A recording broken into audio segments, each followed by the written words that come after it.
Good afternoon, everyone. You're all very welcome here to this beautiful room, the Captain's Room in the Hunt Museum here in Limerick. You couldn't get a better room with better acoustics. I've been in this room before in previous readings and musical gatherings, and this fantastic sound. We have a wonderful, very special afternoon of music and poetry for you. We're celebrating the wonderful poetry of Michael Hartnett in music and in the poet's own verse, and also in interpretations of the poet's verse.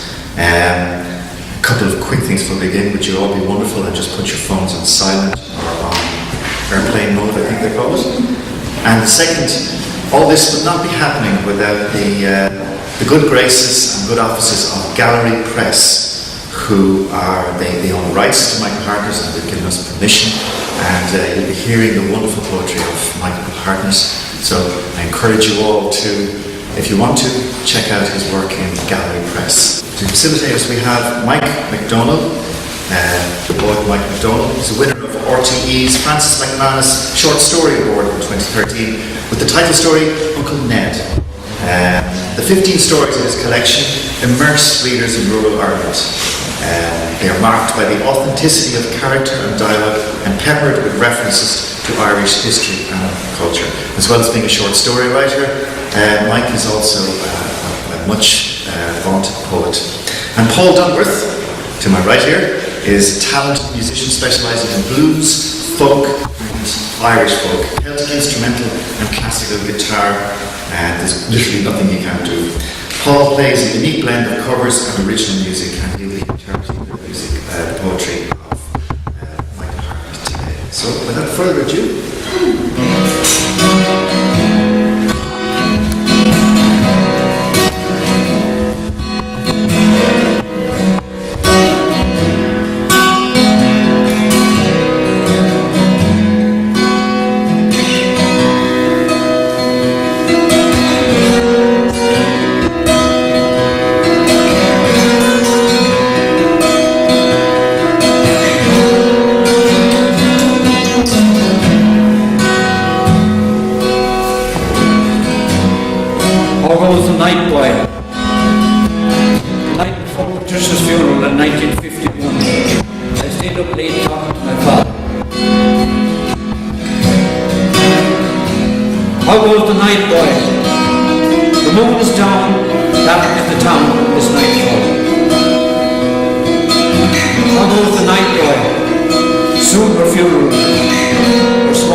Paul was written in his early years, when I thought about the type of language in it. So those who were Hartnett buffs, I would say, so it was, he was just coming of age. My name is Mike MacDomhnaill, as we said, and Paul here is a neighbour of mine, next generation. And I was lucky enough to know Michael Hartnett, as indeed Paul just about knew him, I think. And Paul's parents, I'd like to acknowledge, should say, were very good to Mike whenever he came back to town from Dublin in particular, as a place to stay. My own, I was in the same class as Dr. Gerard, and even then, Gerard used to get rebuked in classes. You'll never be as good as the poet. Already Mike, 10 or 12 years old, was known as the poet, even from a very young age. He just acted the poet, became the poet. He never really wanted to do anything else. He worked for a while as a night telephonist in Dublin, but his job in life, his purpose in life was just to be a poet, as he saw it. And I suppose I particularly got to love Hartnett because I have on a simple violin, loud in my Elgin or his favourite, screaming in my Elgin or his favourite. And in Mike's case, he wouldn't have had the privilege of great tours or to be sent off to college. His family were quite poor. His father was a tailor, and they first of all on Poor Street, and that's people from Belgium would quite openly say that, the poorest street in Newcastle. And then they finally got public housing in Sumter Park. And Mike had to come to Irish in a different way, which I love. A lot of it was through the language, actually the previous generations. He dug back into history, and we always spoke with them well, when he wrote his famous book, A Farewell to English, that was back in the mid-70s, he actually was very young, he was only in his early 30s, and he actually gave up what might be a very promising career writing in English. It was pretty well known all around Dublin, etc. And he had got a year in college by way of a man called John Jordan, who kind of funded it. They wouldn't have had money to put him through college, but Mike didn't even finish. He was just too interested in what he wanted to do himself. I think he went in and out of college a little bit, but he mostly read his own books and followed his own pathway. And his origin, where to get the poster, well, Mike wasn't short of drama, and he reckoned that it came from this poem, as outlined in this poem, A Necklace of Rings, a Scriptures Gaeilge. Now, the Costa Gaeilge in the 70s. I have a translation in English written by Mike himself for the poet Micheál Keirhid from South Kerry. So Late Me Australia, I read in English and then in the original Irish, both by Mike Hartnett. A Necklace of Rings. When I was very young, I found a nest. Its chirping young were fully fledged. They rose and realighted around my neck, made in the wet meadow and feather nectar. To them I was not human, but a stone or tree. I felt a sharp wonder they could not feel. That was when the craft came which demands respect. Their talons left on me, scars not healed yet. I'm winking through a knee. In my vocal oak for thou, daim she's ned. The regard proof of faster, see the strad. Dalwich is still in Marisha mocht. Ormsa van winke klúf, so vonir fluch. Near winne me op geir green no corn cloch. Ach vi screwen av rashi en boel of mocht. Bill law herling kerd alien o mos. Is dog an in forbeorn na leist fos. Now we're referring there to at the time he being the oldest brother. At that time it was quite common to be found out. He was sent out to his grandmother in a place called Camas, not Camas in Connemara, but there's Camas just outside the Castle West in Monaghan. And it's only a few miles outside town, but he really, I think, fell in love with nature there, and that's he often referred back to those who are getting familiar with Hartnett, who will know Mrs. Halton, she was his grandmother, ignorant in the sense she ate up, so he loved her, and for a while maybe pitied her until as a lot of us matured and realised that she had a lot more than he realised at the time. So there was, and I just refer back to the first poem again. His little sister would have died 1951. He also lost a brother.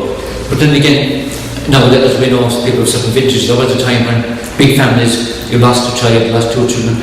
It wasn't maybe seen as such a big deal if you got on with it.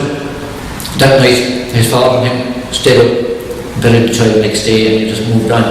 And often people didn't talk about those things as we know. So that's my start. I'd now like to get a bit of order into what I'm doing, and that's Necklace of Friends. Next one I'd like to read is just one of my own. I promised to do on one. It's just, I'd like to advertise this book in a way. I live with Michael Hartnett in honour of James Lawler, who edited it. Dominic, he had Revival Press, actually assisted in publication, and he brought out just a few years back there in honour of Hartnett. A lot of people contributed, so it's a kind of nice introduction to Hartnett and what he meant to various people. I think there were 50 or more poets contributed here, and the one I have here is called The Poet Hartnett. I'm kind of proud to say I wrote it within a few weeks of his date. I thought I was in a rush, but I helped out the local paper and I said we better get something fast before everybody else gets something in, and it's not the way I normally write, but I think it came from the heart because of what I knew of Hartnett. So again, I'll read it in English first and then in Irish for those who will get or may have none, or those who may have rusty Irish, you may recognise it better the second time round. October 1999, and no more in Mike Hartnett. The Poet Hartnett. You did not flinch. In you went, searching the dark cupboard after the ghost in the old house, until the joyful shout came back that you know had gathered to you, Hackade or Rahla or Bruden. As we waited in dim twilight, we thought you odd, deserting our enjoyment. Full well we knew the place had been ransacked, and what was there to find? The odd moved into the house took time to focus on the dark inside before they made you out. They listened. You had a way with words, brought back each syllable, hurt and haunted of our people. Near Clish, is that last quartus a couple darker, for in the dive she's Kennedy. Gargoyle Hollis Kungamach, Gurnish Rutland, Hackade, O'Ragla, O'Brudel. A moffy Hollis Controna, Dormer Groshat, a trade in our Gorul. Gabal all doing, Gravenor and Salt to Minicana, is kind of up the foil. Corwina, Vocal Yakati, O'Shansta, Hula the Rivishti, Oriental Orma, Dashed, is to be feel the kind, Oglesh Kakshara, Farbuk, Kroita, or Shincha. So, I suppose, as I mentioned there, Hartnett was delving back into the previous poets rather than just going to the Gaelic, and not from people who go to the Gaelic or anything like that. But he was plowing his own furrow, going back to the poets, particularly around our own area, North Cork, Kerry, Limerick, and O'Rahla, Hackade, and O'Brudel. I mentioned those again. Just like now to move on and kind of follow my own thread in this. The poems have meant something to me, and this is a bit out of the Farewell to English, which would have been written just prior to that one. When he made a bold statement in the gate here, the someplace in Dublin, he got a stage on it himself, and he announced proudly that he was giving up writing in English, to the consternation of his followers up there, and he held it for a good few years. He eventually brought back, all right, but we'll talk about that later as well. So this is the last section from Farewell to English, which is a kind of declamatory poem of, I'm going to do such and such. This road is not new. I am not a maker of new things. I cannot hew out of the vacuum cleaner minds the sense of serving dead kings. I am nothing new. I am not a lonely mouth trying to chew a niche for culture in the clergy clot itself. But I will not see great men go down who walked in rags from town to town, finding English a necessary sin, the perfect language to sell pigs in. I have made my choice and leave with little weeping. I have come with meagre voice to quote the language of my people. Like I say, it's pretty full on, and that was Mike declaring his intention to move on and write Australia. Now, one more and then we'll go back to Paul. And this one I'm very proud of as well, I suppose, because I brought along today actually a copy of the Stony Thursday book, great book in Limerick City, and I'm very proud to have in my possession still John Lady's letter to me, the first poem I published in the Stony Thursday book, 1977, and it's beside Hartnett's one, and that made me extra proud of it. And it was just about the hail. Again, it's very much a rural poem, very much a love of nature, and I read it out of the Gallery Press edition, and which we've acknowledged a couple of times. Giddy, and he has some corrections here as well. So and no disrespect to the Stony Thursday book, I took it still a bit of the envelope came and still stuck to my book. I'm not going to lose that today. Again, reading Australia, National, I'll read it in English first and then in Australia, and then we'll go back to Paul. The Hail. It was a green world. Green thoughts curled quietly in our mind's field. Cow smell, milk smell, sweet root expansion underground. She heard thunder. The sky fell on her back. The hill gulped down the sun. The world was quenched like a match in wind. Under her belly's fur, the live litter teeth. Her eyes were open, death's scum destroying the joy, the great shining. Forgive me, girl, I had no knife to cut your children free. Forgive me. And grieve. Bevan glasse, vi swinte glasse globuk kiuni bark na hegene. Bolla bo, bolla banya, forbid revilish fri halv. Holish eternach, hitan speir a drin. Dal an sleeve an green sheer. Moch and down, mar hipping solish lag wehe. Via the hall is the flúv bio up willig. Via sula roskut. Scraven volish ag lut an clunder, ag lut no Limerick. Mága mé a chali, na a bhéin stíanagam an the clown a hábhain. Mága mé. Thanks, Mike. So my name is Paul. My connection with Hartnett would have been at I-16, where I wrote a whole album of compositions using Hartnett's work. And it's just my interpretation, really, how I interpreted the poetry. So yeah, this is a poet or a poem here. He's called House Devil.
Resisting the temptation today to just read something out of the Stony Thursday book from 1977. And it just, the only 4 lines in it, a translation that Hatton had already done on Davio Bruder. He was already starting his work on translations. And like I said earlier, he was delving back 300 years.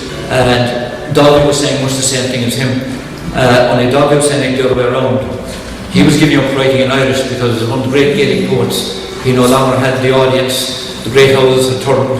He mentions here the shot quatrain Ormond, the Burks of Ormond had switched to what we call the English side to make it nice and simple, and Irish was no longer welcome in the great houses.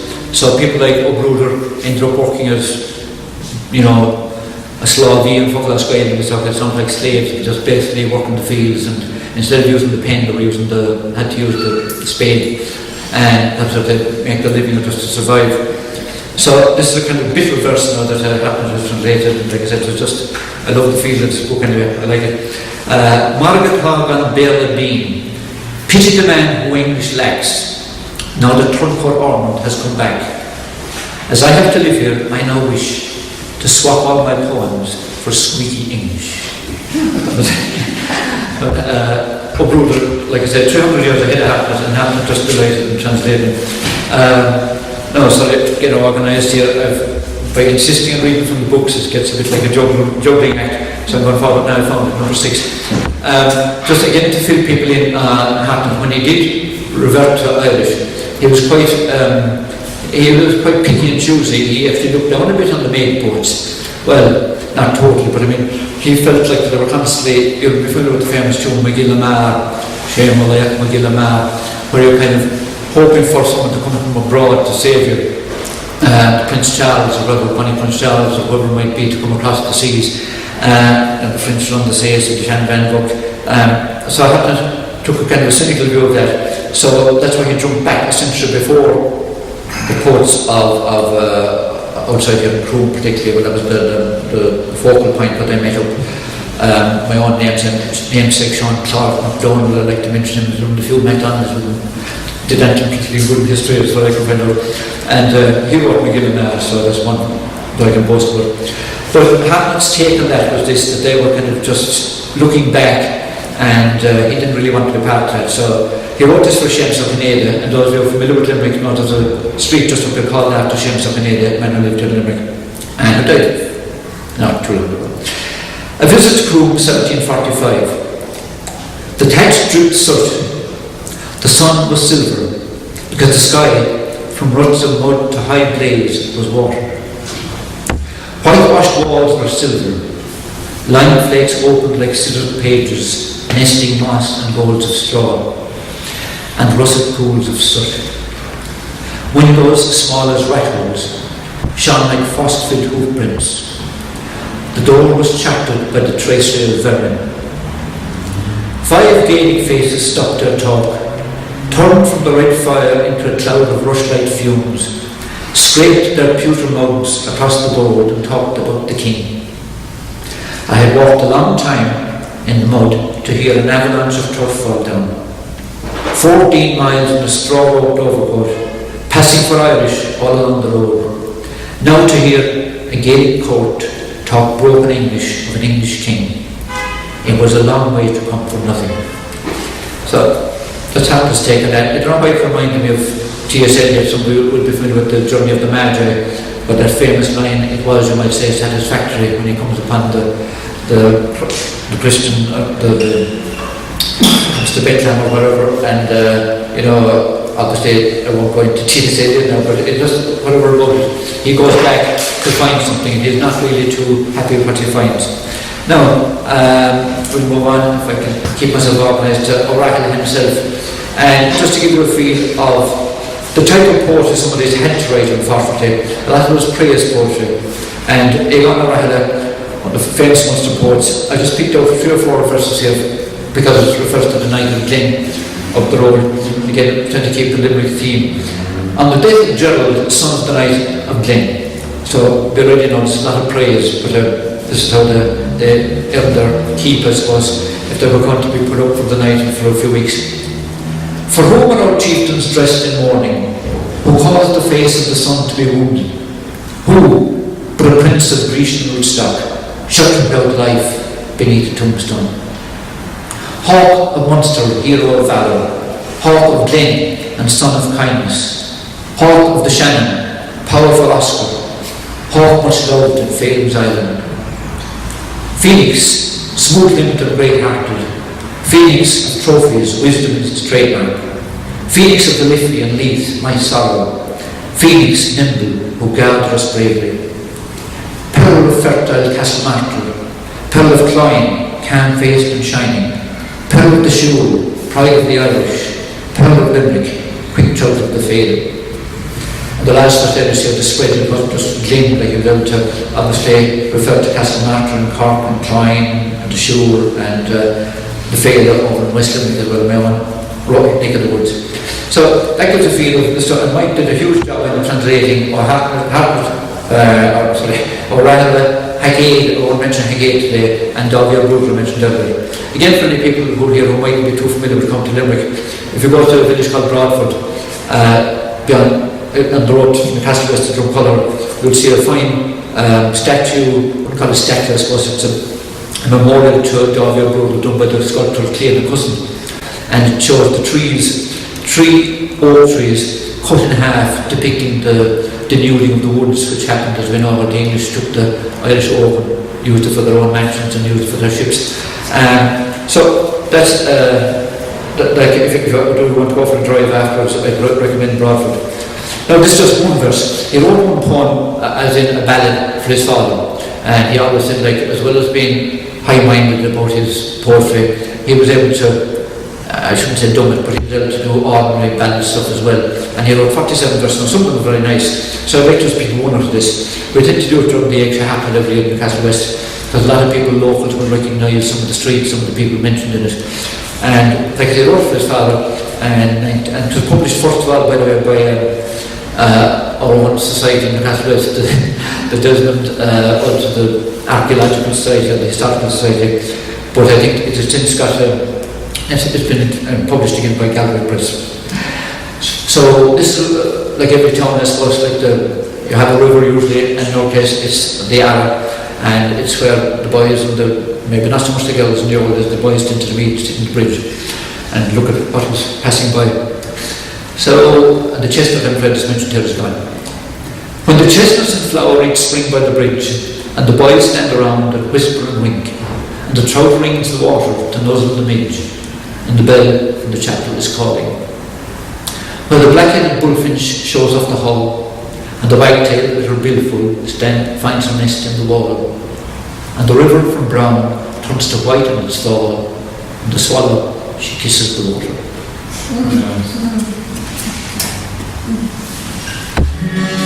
This is a tune I actually wrote about Michael Hartnett. It was more from the perspective of he seemed to be a bit of a tortured soul. As Mike mentioned earlier, my parents used to run a bed and breakfast, and Michael Hartnett did actually stay there on numerous occasions. And I actually met him one morning, I think it was about a year before he passed, and so it's just more from that perspective of how a person so talented and could have so many demons. This is called The Prince of Street.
I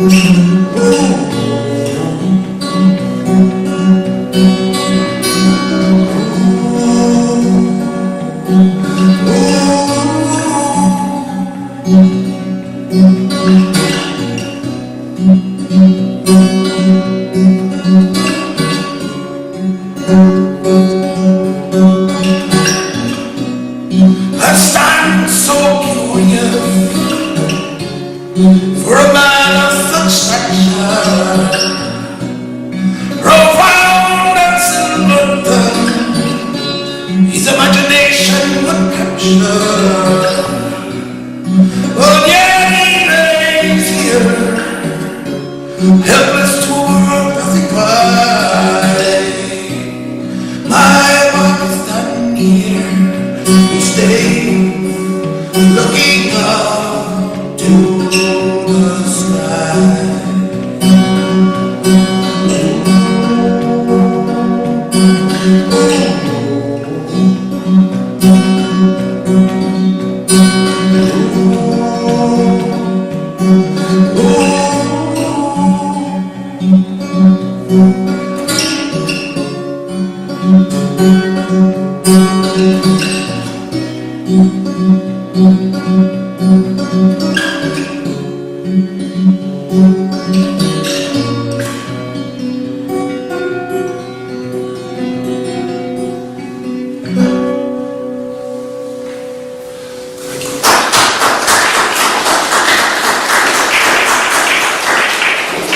I'll do one more now. This is a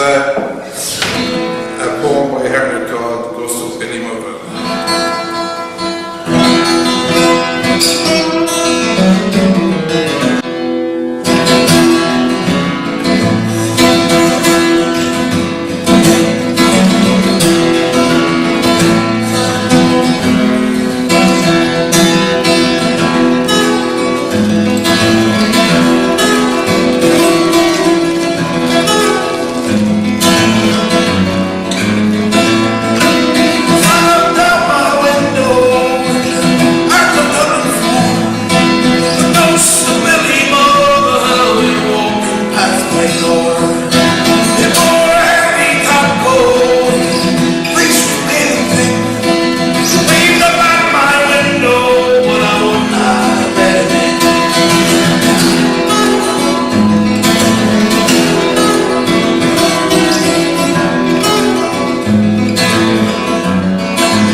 Paul.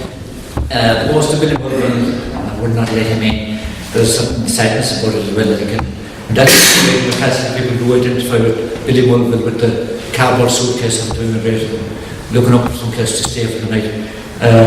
Now, in our presentation, we get a loose presentation, I think it's working out well. Paul got a bit of it.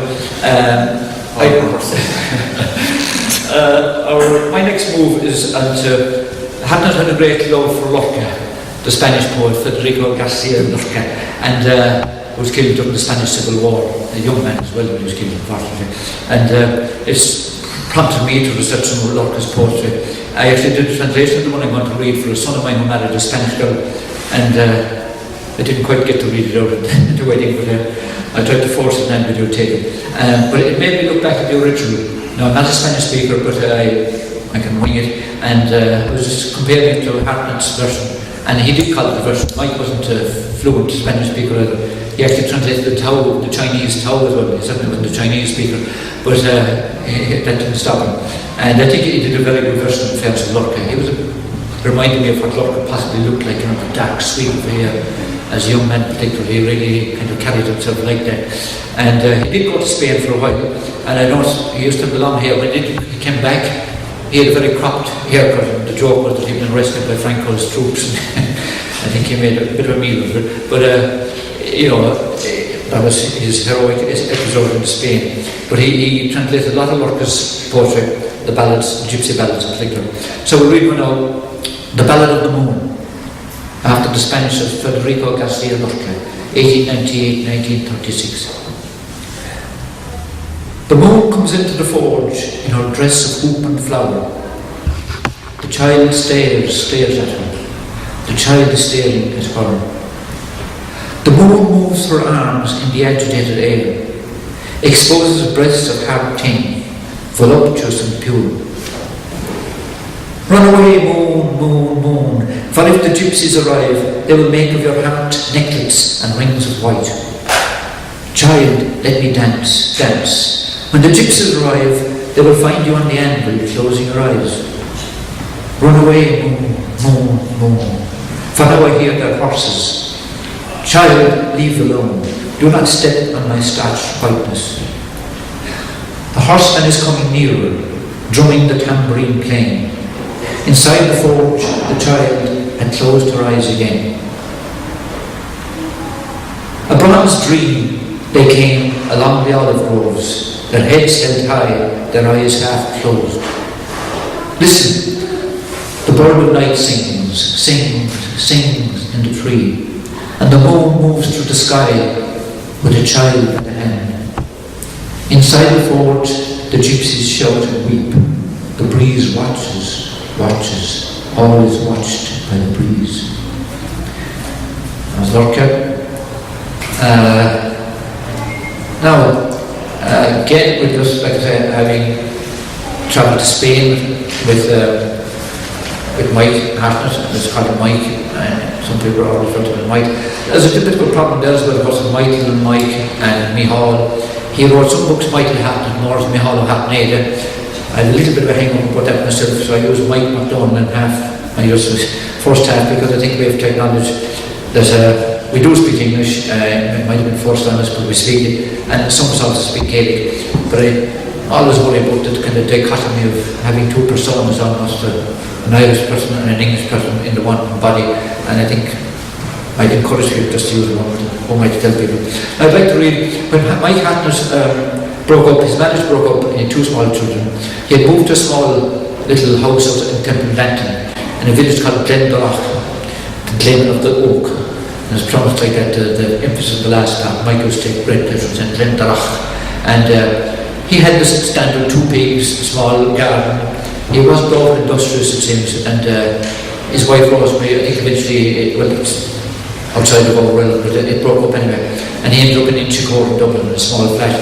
And it wasn't by any means a battle of laughs, although he took it well. I remember meeting him at the time, and my wife here, Karen, met him, and he kind of invited us to a party from the break-up, so they put a brave face in it. But It wasn't at all easy. And he wrote himself in the haiku. You'll be familiar with something with haiku, maybe the 17 syllables, and he pretty much stuck to them. So I read 10, they're short, and I kind of pause after each one. They're not necessarily related. But he had moved, like I say, after the breakup of marriage to Michael, and he'd moved back to writing in English as well. He'd given a certain amount of a shot at the Gaelic, and he came and went after that, was mostly in translations. So he now used the Japanese haiku. Inchikor haiku. Now, in Inchikor, my cigarette smoke rises, like lonesome pub talk. Down in Dendrock, noises wake an anxious house. I hear the door slam. Dark sits here in me, and I leave all the lights on, but nobody calls. Rain turns greater, and the dandelions explode into supernovae. From daffodil cups, we drank paddy and ginger, the spring hangover. No goldfinches here, puffed sparrows and sun patches like Dublin urchins.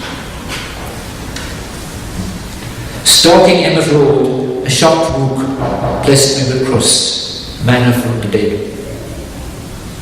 My English dam bursts, and out stroll all my bastards. Irish shakes its head. Somewhere in the house, a tap gushes out water. Sounds of someone else. I perfume myself with the sweat of loneliness. Bed a dead meadow.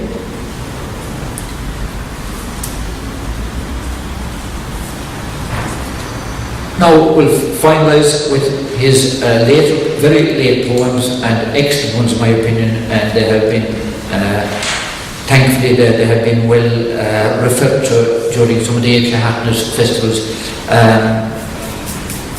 Sibelius and Silas, actually the late Nuala O'Faolain, did a fantastic talk on it and played Sibelius for us. Now I didn't bring Sibelius here for you today, but it's a famous, those are into Sibelius a lot more, but Finlandia is the one that I tend to know.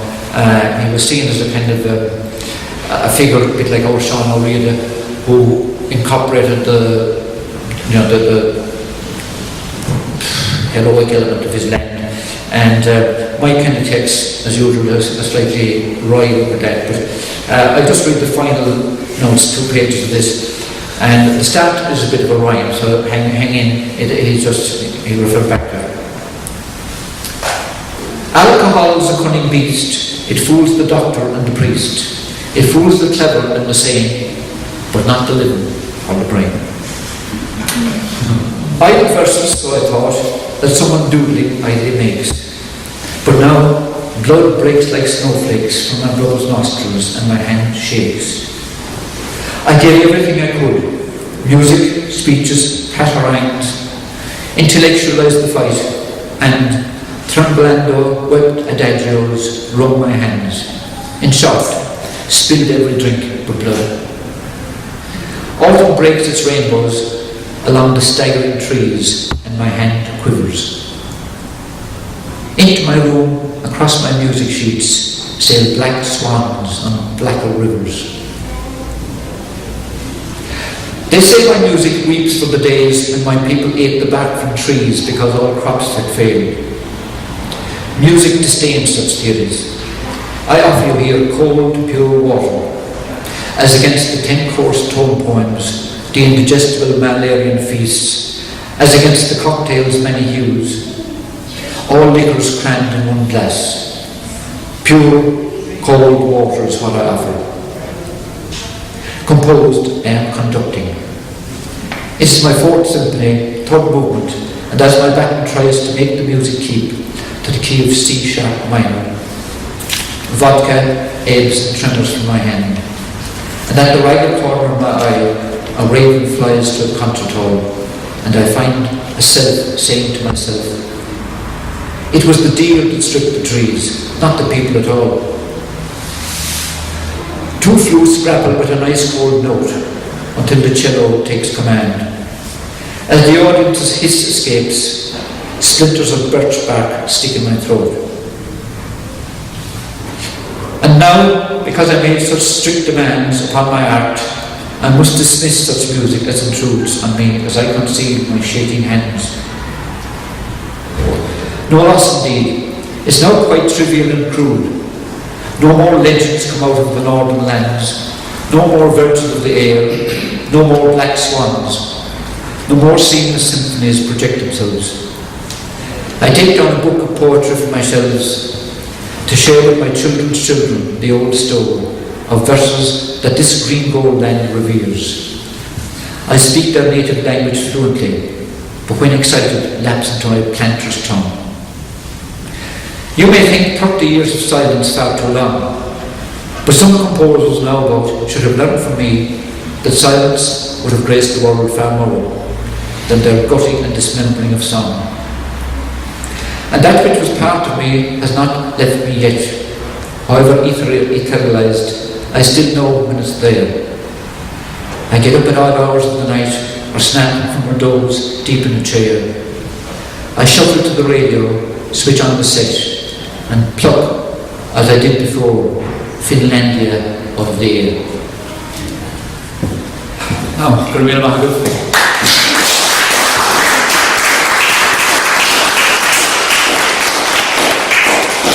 I think we've given a fair whack at Hartnett. You'll be here all day upstairs. I hope you think it would have suited some of the audience. They kind of suited me anyway, and I suppose that's not the matter to me. And Paul, likewise, I could play if you wanted to play, Paul. And I'll leave it up to Oran now, or maybe Paul if you'd like to finish off with one. I'm not sure. I can play one more. Okay, this is Hartnett poem, If I Were King of England.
Mike for a fantastic hour, journeying through the complex and beautiful world of Michael Hartnett's poetry. To thank the Hunt Museum for the use of this beautiful room, and thank the artists for their beautiful contributions, and thank you all, every one of you, for coming.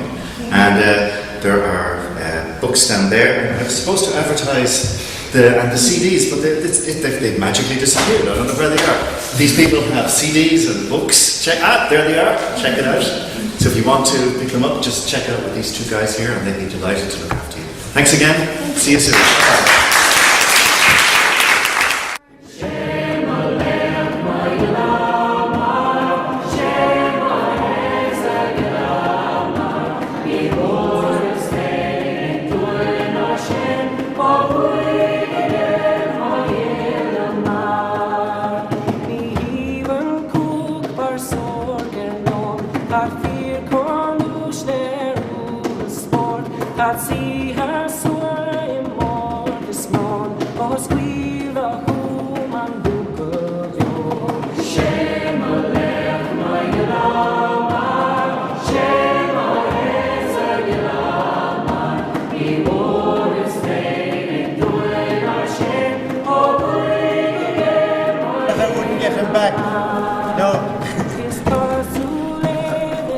Whether it's fair to say there's a curse on anyone who doesn't get back the books. The friends were there at the time, and right across the way here as well. The fact that they came, as we know, we have the friends, and they became happy themselves. My obsession usually expresses itself in frustration, and it has done so. I think Hartnett would have had a big affinity. Hartnett did go to Spain for a while. And again, the boat would have been on to Hartnett had Spanish, but Mike himself did it. He did That if we were accused of having an Irish language culture in Limerick, that we could back it up.